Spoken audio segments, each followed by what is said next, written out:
عزیزانو دا خندا الله تعالی په هر یو انسان کې یو فطرتي صفت خیری خاندین هغه ته تبسم وای او د نبی علیہ السلام اکثره خندا دغه تبسم وو چې انسان مخامخ لغون تداغاق په ښکار شي او په مخ باندې هغه اثرات ظاهر شي د نبی علیہ السلام خندارونو دغه وا بیبي عائشہ فرمایي چې انما کان يتبسم چې نبی کریم صلی الله علیه وسلم متبسم کو صحابه سره خسته ژوند تیرو بیبيانو سره پکور کی ماشومان سره خسته خندا په مخ باندې مسکراهټ حدیث کې راغلی چې دام نیکی ده چې یو مسلمان ور سره ملاويږي نو په خندا پیشانی سره ملاو شه په ختندي سره ملاو شه ان من المعروف ان تلقى اخاك بوجه طلق جرير ابن عبد الله رضی الله عنه صحابي دی د رسول الله صلی الله علیه وسلم د وفات نه سرز مخ کې د ایمان راوړی دی فرمایي چې ما حجبني النبي صلی الله علیه وسلم منذ اسلمت ما چې د کله نه اسلام راوړل او د نبی علیہ السلام نه مجلس ترتلو اجازه غوښتلې دي نو زینې منې کړې کما دې نه سغوختې دي نو ما ته راکړې دي ولا رآني الا تبسم او نبی علیہ السلام چې بز سټه مولیدم چې زما په مخ په نظر پریوته نو ما ته خاندل وای دا جرير ابن عبد الله بجلی رضی الله عنه هغه صحابي دی چې عمر فاروق رضی الله عنه په د باره کې فرمایل چې ان جريرا يوسف هذه الامه چې جرير ابن عبد الله د دې امت یوسف ته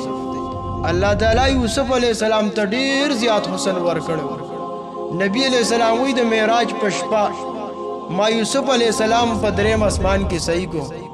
اذا هو قد اعطي شطر الحسن گویا هغه ته الله تعالی د نیمه دنیا حسن ورکړ هغه زنانو چې یوسف علیہ السلام لیدل او هغه ویلو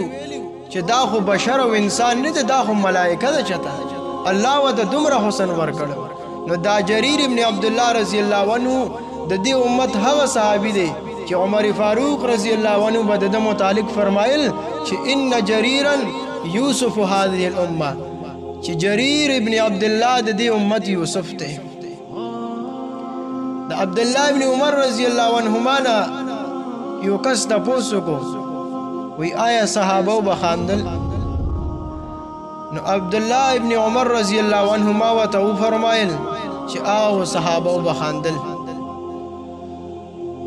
د سائل عرض داو چې لکه دا خندا سره انسان کې عمومت غفلت پیدا کیږي او د آخرت نه او د قبر نه انسان غافل ګرځي او زړه ور سره مړیږي نو صحابه به څنګه خندا کولا نو عبد الله ابن عمر رضی الله عنهما وته فرمایل چې صحابه بخاندل والایمان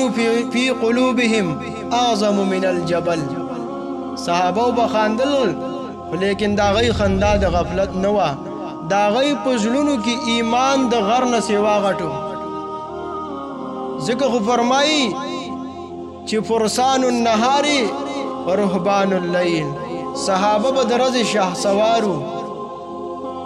درز به نبی علیہ السلام سره په جهاد کې شریک کېدل لیکن چې کله وشپراله الله تعالی ته بیا په تنهایی کې ودرېدل نو د شپې بلوي راهبان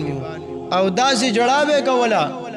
او الله مخې ته به داسې زاری کول او داسې فریاد به کوو چې د اسمان پرشتو به رش کوو عبد الله بن عمر رضی الله عنهما ته فرمایل چې صحابه بخاندل لیکن دا غي خندا دا د غفلت نه و یو صحابي د عبد الله ابن حارث ابن زید رضی الله عنه دی فرمایي چې ما رايت اکثر تبسما من رسول الله صلی الله علیه وسلم ما د رسول الله مبارک نے زیاد تبسم کوونکې مسکراہٹ کوونکې خندیدونکې نو صحیح کړي یو صحابي فرمایي چې ضحک رسول الله صلی الله علیه وسلم حتی بدت نواجذه چې نبی علیہ السلام او خاندل او ما صحیح کو تر دې پوری چې دا نواجذ واخونه مبارک ښکار شو نورونو خندا په شریعت کې راغلي دا مطلوب هم ده انسان هر ټیم په تندي باندې 12 بجاوي دار شریعت تعلیم نه ده نبی علیہ السلام صحابه سره مزاح کړی دی په شریعت کې یو مذاق کرنا دی یو مذاق اڑانا دی دا مذاق اڑانا چې د دین من راغلی دا خوش طبیعتی نبی علیہ السلام صحابه سره کړی دا. الله جل جلاله دې زموږ ستاسو ژوند د نبی علیہ السلام د سنت مطابق کړي او الله دې موږ د صحابه په نقش قدم باندې روان کړي. واخر دعوانا ان الحمد لله رب العالمین.